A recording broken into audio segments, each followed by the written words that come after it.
so happy we alive. You know, you're really relaxing everybody, and now, you know, they signed a big contract because you put them in a good mood, and what was it? And everybody like, well, you know, I just switched to decaf. So that helps, because I didn't come out about it, you know, I didn't like go to my office and say, hey, guess what, why you guys keep promoting me and give me raises is because I'm wicked stoned, but it was a burden lifted from my heart, so I started to feel happier about that. And then I got a little grant to go study Tibetan architecture in India, and I don't know if you've ever been to India, but they got premium grade hashish there. Shiva got really messed up in his head, the god of destruction.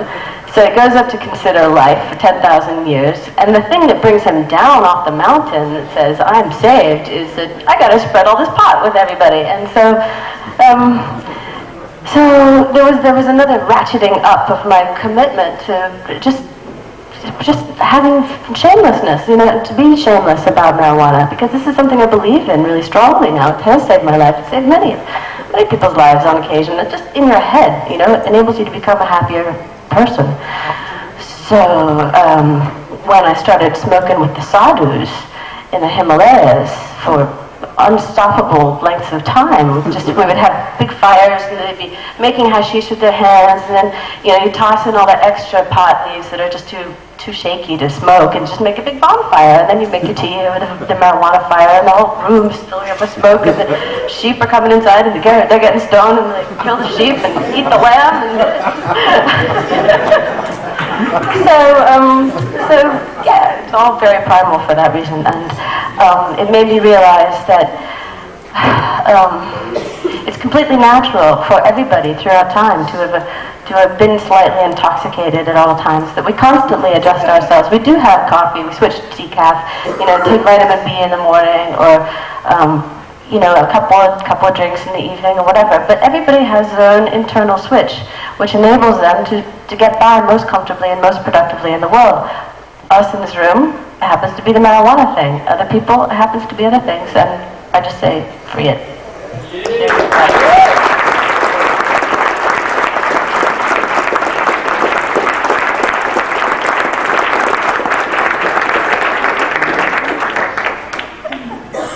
You know, I've had to moderate a number of panels in my life, but none quite like this. Also, when you moderate a panel and you know, you have someone like Keith Stroff who says, Lester, you gotta finish by 2 o'clock or they're gonna kick us out. So I feel that I have to be a bit of a martinet and keep people moving, but it really, everybody who's spoken so far makes me feel bad that I have to indicate they have to stop. But again, I urge you, if you want to get a sense of Laura Boutwell, read her, if you don't already have a sense. Well, I seem to have lost my crib sheet, but I think it's Jay Stantz who is, do I have that right? It's next. Boy, girl, yeah.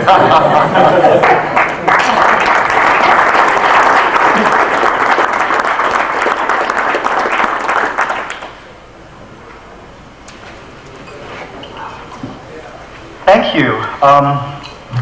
Let's see. I guess the first thing I want to say is marijuana prohibition is doomed, clearly, in this country.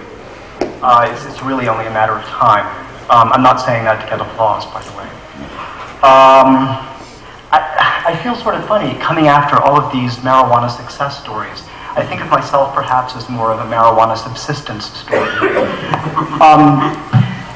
I was thinking of coming up here and starting by saying, my name is Jay, I'm a pothead. Because a big part of what we're doing here today is coming out. We're confessing publicly to using marijuana. I think I speak for all of us here on a more or less regular basis, subject to availability. And that we, like many people, find it benefits us in manifold ways, some of them very difficult to pin down. And in my case, I think of marijuana, in part at least, as an antidepressant. I have an official diagnosis of dysthymia, but I could probably make a pretty good case that my use of marijuana is medical. From my perspective, that would be entirely disingenuous. It's a great deal more than just an antidepressant. Furthermore, it has limitations as an antidepressant in my case. It's not good for everything. I'm, in fact, going to make another confession that could alienate some members of this audience who are biased against pharmaceutical drugs, but about an hour before I came up here today, I took a 0.5 milligram of alprazolam, and I'm very glad I did. Otherwise, I would be either speaking much faster, or I would probably not be speaking at all. Whole smoked cannabis, for me, is a piss-poor anxiolytic, and you can't get cannabidiol tablets yet, so that wasn't an option for me. My solitary qualification for speaking before you today is that I'm an unregenerate marijuana user.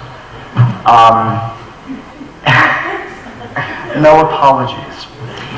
And I'm comforted to be among friends, I think, for the most part here. It's very fortunate, in fact, the C-SPAN cameras aren't here at the moment, because that would have made it all the more difficult for us to come up here and speak openly. Although I also would like to share an assumption with you. I just suppose that there probably is a government agent in this room, or has been, or will be. And I count on it. I'm just trying to be diplomatic here. My last name is spelled S-T-A-M-P-S.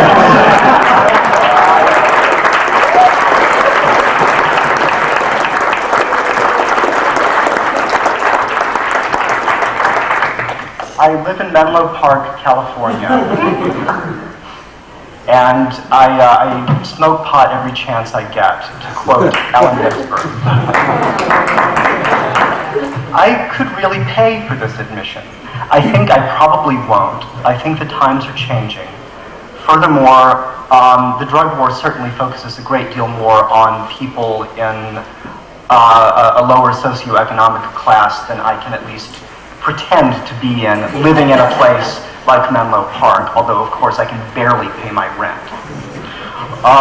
What I do is I fix computers at an Ivy League university. I found out I could make as much as an assistant professor with 1/10 the stress, and decided that that was the life I preferred. Less cachet attaches to it, but I'm a great deal more appreciated by tenured professors now when I can fix their computers for them than when I was a graduate student.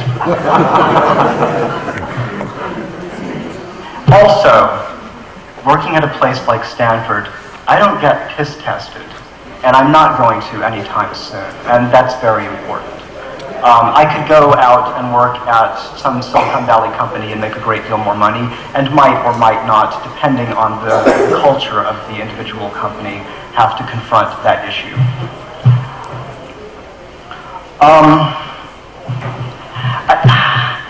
I can't resist making a few remarks about what I think is going on with the drug war and the reform movement here.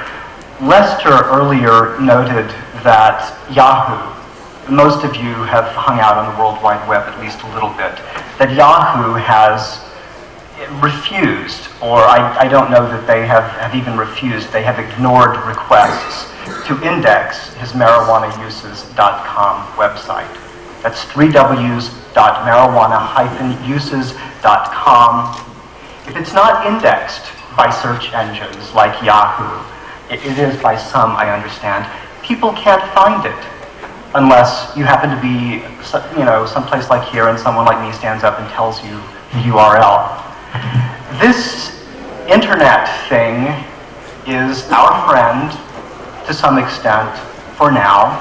A number of people on panels during this conference had spoken about the internet being the most important tool available to activists. But I would suggest that activists concerned with the internet as this potential great tool, democratizing tool, a means of bringing together people with obscure interests or not so obscure and providing fora for discussion, that already